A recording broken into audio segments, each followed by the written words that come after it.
फैसल चौधरी साहब, अब आप बताएं कि आपको लग रहा है कि 14 मई को पंजाब में इलेक्शन वाकई हो जाएगा?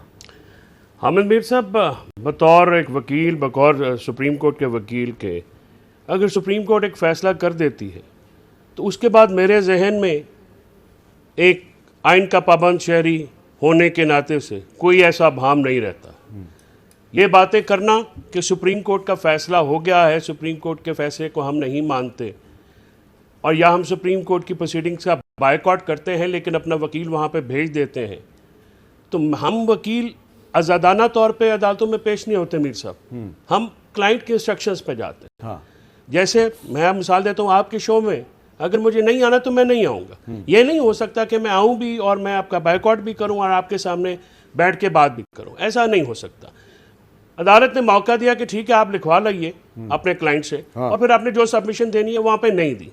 जो तूफान बदतमीज़ी बपा किया गया है हुकूमत की तरफ से, यही वो 3 मेंबर बेंच है ना जिसने कासिम सूरी की जो रोल बैक की थी।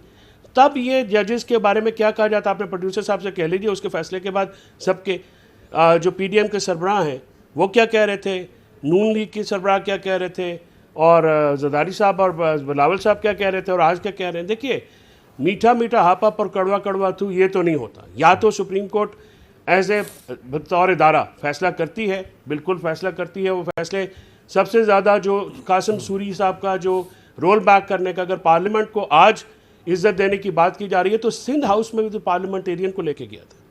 पार्लियामेंटेरियन ने आज तक अपने कॉन्डक्ट से पार्लियामेंट को सुप्रीम साबित किया है? नहीं किया है।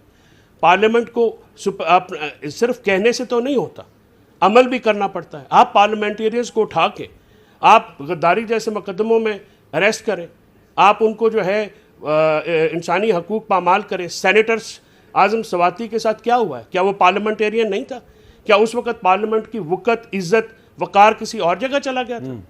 इस तरह की बातें जो है अमल में कुछ और कहने में कुछ और, ये नहीं होता। इलेक्शन 14 मई को मुझे नहीं लगता है कि पाकिस्तान के आइन और कानून के मुताबिक कोई ताकत इसको रोक सकती है। जो रोकेगा फिर वहाँ पे आइन और कानून की ताकत अदालत के ज़रिए फिर लागू होगी और फिर उसका नताइज भी भुगतने पड़ेंगे। अभी जब बायकॉट किया गया था तो फिर बायकॉट पे कायम क्यों नहीं रहे?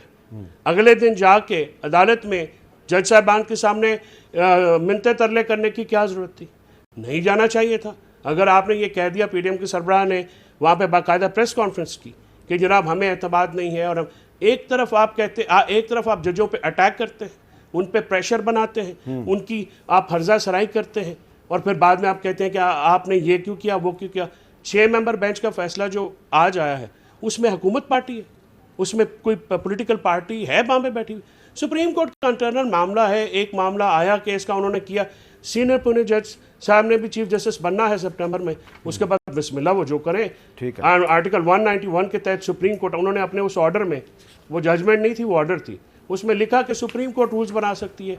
तो जो लेजिस्लेशन ये कर रही है जिसकी ज़रूरत है, मैं भी कहता हूँ कि सो मोटो के इख्तियारात को रेगुलेट करने की ज़रूरत है, बेंचेस फॉर्मेशन के इख्तियार को रेगुलेट करने की ज़रूरत है, लेकिन तरीक़ेकार ये नहीं है। अगर आप आइन को सानवी कानून साजी के ज़रिए अब उसको अमेंड करना शुरू कर देंगे तो फिर पाकिस्तान का आइन नहीं रहेगा।